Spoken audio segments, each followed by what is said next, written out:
Arkadaşlar yol işaretlerini öğrenmeye devam ediyoruz. Geri gelmişken burada güzel duruyor. Burada kalsın. Shoulder work ahead. Yani burada ne bir yerlerde göreceksiniz. Diyor ki irəlidə yolun bir hissəsində tamir ediyor. Bu işaretli.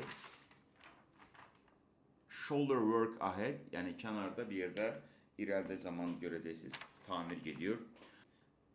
Loose gravel.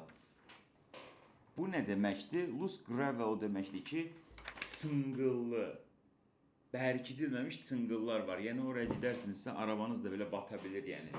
Yəni tam asfalt yox, beton deyil, çıngıllı yollardır. Bu işareti mutlak bilin, özellikle step yapan arkadaşlarımız çok o yollara girir. Lane closed. Lane closed ne deməkdir? Lane closed o deməkdir ki, yol bağlıdır. Yani bu lane, gedeceğiniz lane bağlıdır. O yol değil, o hansı ki gedeceğiniz o lane var ya, o bağlıdır. One lane road ahead. Yani irəlidə sadece bir dənə yol var. Yani bir dənə line var. No shoulder. No shoulder nədir?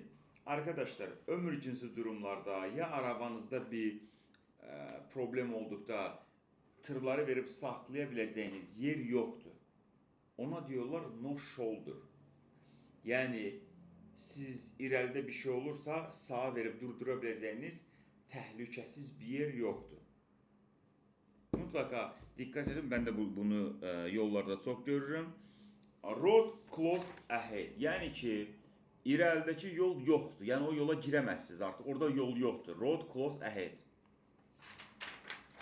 Road work ahead ise yolda çalışma var. Özellikle de insanların olduğu yerde mutlaka dikkat etmezsiniz ki insanlara zarar vermeyesiniz. Road work ahead diyorsa arabanızın hızını azaltın. Oradaki hız speed limitini izleyin. Ve böyle yerlerde cezalar 2-3 kata kadar kalkabiliyorlar. Herkese işaretler öğrenmede başarılar. Sorularınız olursa yazarsınız. Mutlaka cevaplayacağız.